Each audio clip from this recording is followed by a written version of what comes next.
भाजपा के अनुसूचित मोर्चा सम्मेलन में आई उत्तर प्रदेश सरकार की ग्राम्य विकास मंत्री स्वतंत्र प्रभार विजय लक्ष्मी गौतम ने कहा, विपक्षी कहते हैं कि संविधान और आरक्षण पर खतरा है, लेकिन भाजपा सरकार में कहीं पर आरक्षण और संविधान पर कोई खतरा नहीं है। लालगंज लोकसभा क्षेत्र के रामजानकी मैदान लालगंज में भाजपा अनुसूचित मोर्चा सम्मेलन में आई उत्तर प्रदेश सरकार की ग्राम्य विकास मंत्री स्वतंत्र प्रभार विजय लक्ष्मी गौतम ने कहा कि विपक्षी कहते हैं कि संविधान और आरक्षण पर खतरा है, लेकिन भाजपा सरकार में कहीं पर आरक्षण और संविधान पर कोई खतरा नहीं है। उन्होंने कहा, कांग्रेस शासन में अनुसूचित समाज को केवल अपना वोट बैंक बनाया जाता था, लेकिन मोदी सरकार में केंद्र में 1 दर्जन से अधिक अनुसूचित समाज से मंत्री बनाए गए हैं। उन्होंने कहा, भाजपा सरकार ने आदिवासी समाज की महिला द्रौपदी मुर्मू को राष्ट्रपति बनाया है। भाजपा सरकार में गरीबों के लिए इज्जत घर, आवास योजना, सम्मान निधि, आयुष्मान कार्ड सहित तमाम योजनाएं गरीबों के हित के लिए चलाई जा रही हैं। उन्होंने कहा, डॉक्टर भीमराव अंबेडकर ने कहा था कि जब तक संपूर्ण भारत के सभी लोगों का विकास नहीं होगा तब तक देश का विकास नहीं हो सकता। पहले प्राथमिक विद्यालयों की स्थिति बहुत खराब थी, जिसमें गरीब के बच्चे पढ़ते हैं। आज भाजपा सरकार में हर स्कूल में शिक्षा के साथ ताजा गर्म भोजन और 1200 रुपया भी मिल रहा है। कार्यक्रम को लालगंज भाजपा प्रत्याशी नीलम सोनकर, पूर्व विधायक आजाद अरिमर्दन उर्फ पप्पू आजाद, निवर्तमान सांसद संगीता आजाद, चंदू सरोज आदि ने भी संबोधित किया। इस अवसर पर पूर्वांचल विकास बोर्ड के उपाध्यक्ष नरेंद्र सिंह, लालगंज भाजपा जिला अध्यक्ष सूरज प्रकाश श्रीवास्तव, विनोद राय, संचिता श्री चौहान, मंडल अध्यक्ष रजनीकांत त्रिपाठी, घनश्याम पटेल, रामचंद्र राम, तीजा राम सहित अन्य लोग मौजूद रहे। इसके बाद पत्रकारों के सवाल के जवाब में विजय लक्ष्मी गौतम ने क्या कहा, आइए सुनते हैं।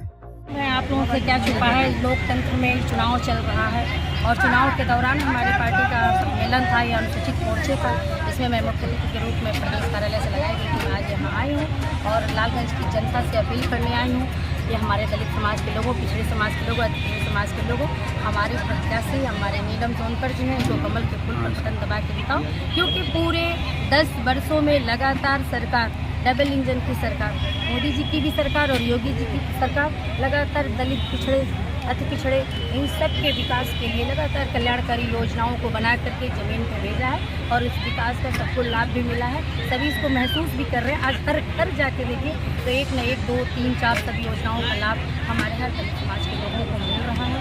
तो निरंतर हम उनके लिए काम भी कर रहे हैं और उनसे अपील भी करने आए हैं कि आगे विकास के लिए आगे कमल के फूल के बटन दबा के वोट करें, यही अपील करने के लिए हम लाए। जैसा कि मैडम अवगत है कि जो है आप दलित समाज के वोट की बात कर रही हैं, लालगंज लोकसभा 68 से जब भाजपा कमल खिलाएगी तो क्या दलित समाज के लिए कुछ किया जाएगा?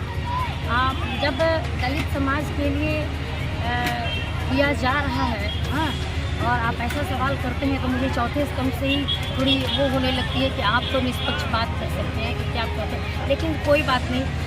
आप चुनाव में आई हूँ और आपको सवाल करना है विपक्ष वाला ही, तो आप करेंगे। अभी लगातार मोदी जी की योजनाओं को देखिए, किसके लिए? गरीब कल्याण की सारी योजनाएं हमारे दलित समाज, पिछड़े समाज के लिए ही तो है।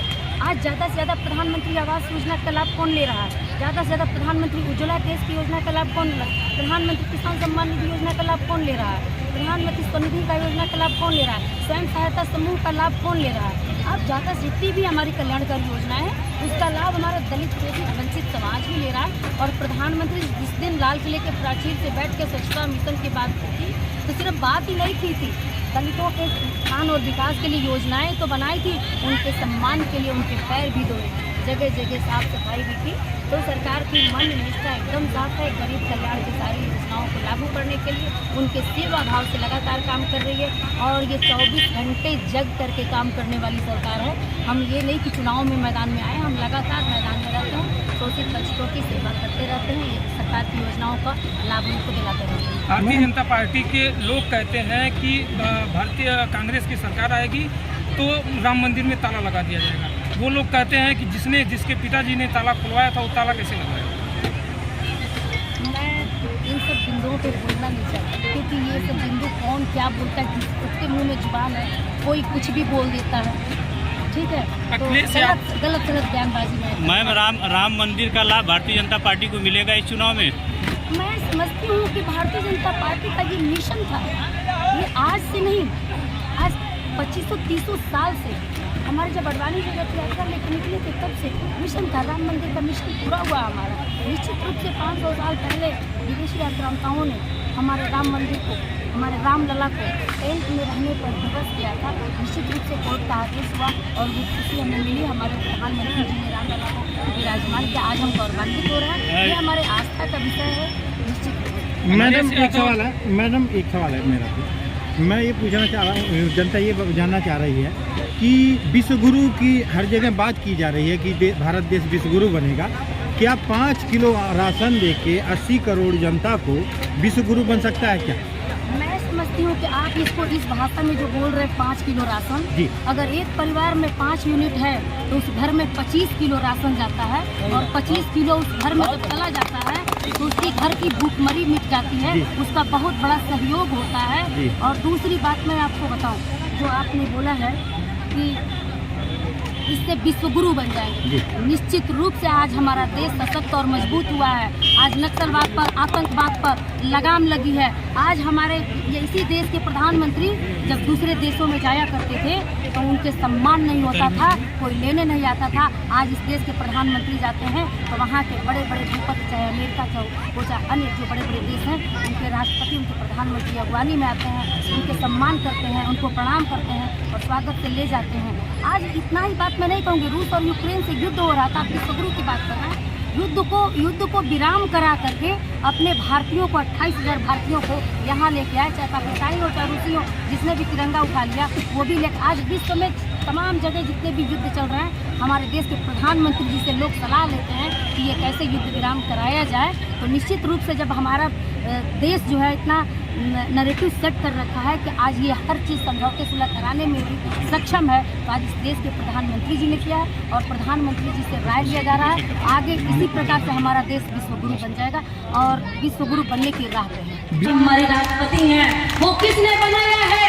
भारतीय जनता पार्टी ने बनाया है। मैं आप सभी से कहना चाहती हूँ, ये जाति पाति भेदभाव, अगर आप पिछड़ा का भावना डाल करके हमारा वोट बैंक ले करके और बरसों से इस देश में, इस उत्तर प्रदेश में जिन लोगों ने शासन किया, हमें भड़काया, हमें फुसलाया, हमें अंधेरे में रखा, हमारे विकास को रोका।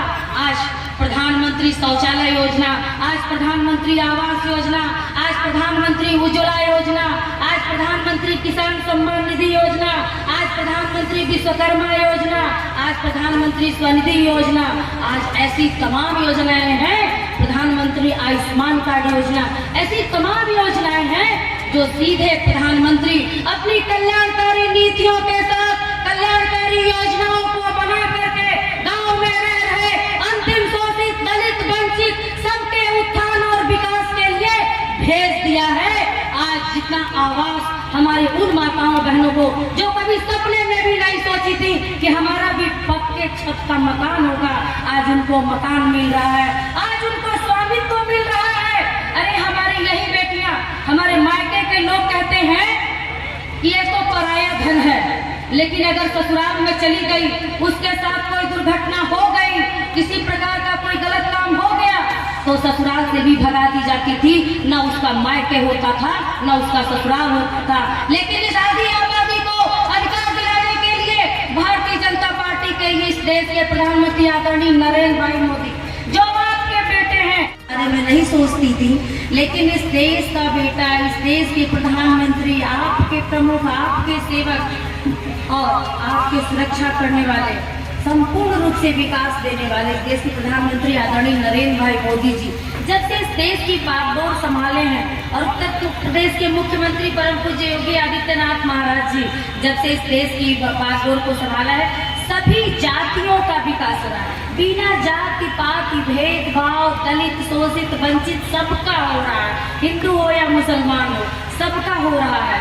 आज मैं ये कह सकती हूँ कि इस पार्टी की स्थापना ही हुई थी पंडित दीनदयाल उपाध्याय एकात्म मानववाद से। एकात्म मानववाद मतलब गांव में खड़ा हुआ वो अंतिम व्यक्ति, अंतिम लाइन में खड़ा हुआ अंतिम व्यक्ति।